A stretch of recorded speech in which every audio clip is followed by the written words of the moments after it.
Sahabat dan saudaraku, mari menggunakan waktu mempelajari firman Tuhan hari ini.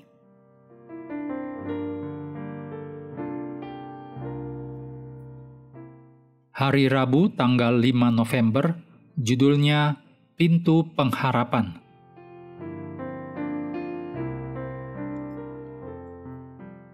Kita mulai dengan doa singkat yang didasarkan dari Yeremia 11 ayat 20.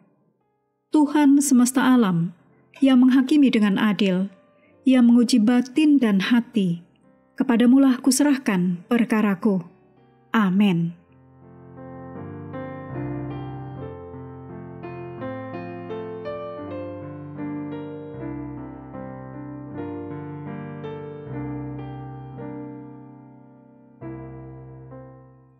Dalam Yosua 8 ayat 1-29, diceritakan dalam kisah ini tentang bagaimana Allah dapat mengubah kegagalan kita yang paling buruk menjadi peluang atau kesempatan.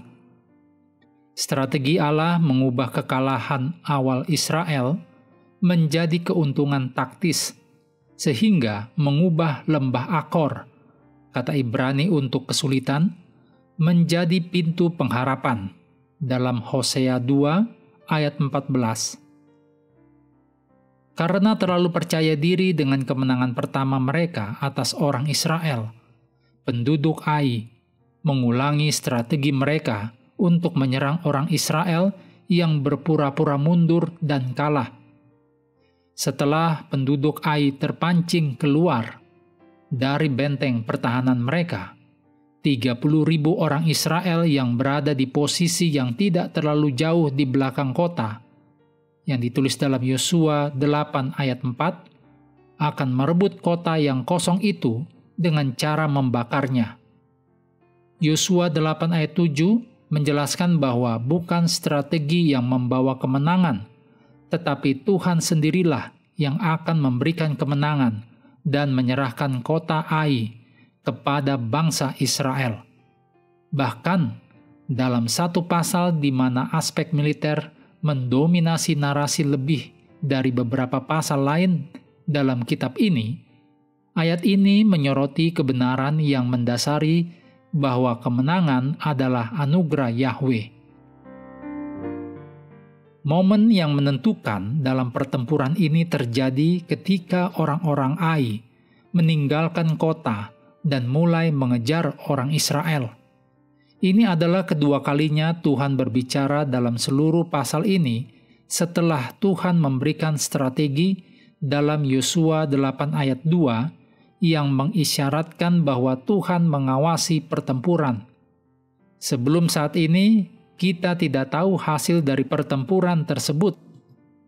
Barulah dari titik ini dan seterusnya menjadi jelas bahwa tentara Israel menang. Senjata di tangan Yosua adalah pedang sabit atau pedang lengkung dan bukan pedang atau tombak. Pada zaman Yosua, pedang ini mungkin tidak digunakan sebagai senjata yang sebenarnya, tetapi telah menjadi simbol kedaulatan. Dan selain memberikan sinyal untuk menyerang, pedang sabit juga mengekspresikan kedaulatan Tuhan dalam kekalahan Ai. Dengan mengacungkan pedang sabit hingga kemenangan penuh diraih, Yosua ditunjukkan telah sepenuhnya mengambil peran kepemimpinan yang dilakukan Musa saat menyeberangi Laut Teberau, ditulis dalam Keluaran 14 ayat 16. Dan dalam perang melawan orang Amalek, ditulis dalam Keluaran 17 ayat 11-13, di mana Yosua secara pribadi memimpin pertempuran. Kali ini tidak terlihat campur tangan Tuhan dan keajaiban, namun kemenangan atas Ai tak lain adalah atas pertolongan ilahi sebagaimana dengan kemenangan atas orang Mesir pada generasi pertama atau kemenangan atas Yeriko. Kunci keberhasilan ada pada iman Yosua kepada firman Tuhan dan ketaatannya yang tak tergoyahkan. Prinsip yang terlihat dalam kisah ini tetap berlaku bagi umat Tuhan saat ini. dimanapun umat Tuhan tinggal dan apapun tantangannya.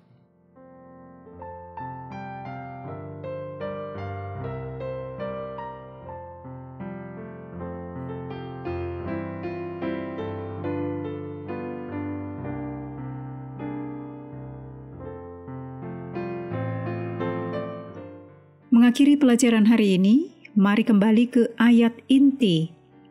Yeremia 17 ayat 10. Aku, Tuhan, yang menyelidiki hati, menguji batin, untuk memberi balasan kepada setiap orang setimpal dengan hasil perbuatannya.